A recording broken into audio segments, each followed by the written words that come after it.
Viewers, আপনাদের কিছুদিন আগে একটা সার্কিট দেখাইছিলাম ওকে 400 মডেলের। সেই সার্কিটটাই কিন্তু এই যে ক্যাসিং এর সাথে সেট করা হয়েছে।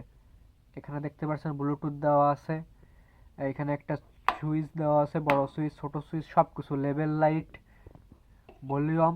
আর সেই সার্কিটটার সাথে এই যে দেখেন এখানে কিন্তু এই যে mic on, mic two, microphone দেওয়ার অপশন আছে। দুইটা মাইক্রোফোন আপনারা একসাথে চালাতে পারবেন। এবং এটা হচ্ছে ইকো, ঠিক আছে, এটা হচ্ছে মাইক্রোফোনের ইকো কন্ট্রোল করতে পারবেন।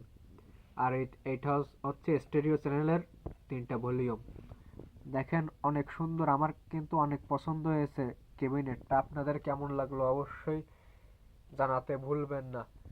আমার সাথে থাকুন, ভিডিও দেখুন। এবং এই দেখেন ব্লুটুথ মডিউলের সাথে কত সুন্দর একটা রিমোট দিয়েছে। এই রিমোটটা কিন্তু অনেক কাজ করে। আমি এই অ্যাম্পলিফায়ার দিয়ে একটি স্পিকারের সাউন্ড একটা লোড টেস্ট করে দেখাবো, সাউন্ড টেস্ট। ওকে 400 অ্যাম্পলিফায়ার সার্কিট দিয়ে 10 ইঞ্চি জেবিএল স্পিকার চালিয়ে দেখাবো। আপনারা দেখতে চাইলে সবাই সাথে থাকুন, চ্যানেলটি সাবস্ক্রাইব করুন এবং কেমন হয়েছে অ্যাম্পলিফায়ারটা জানাতে ভুলবেন না।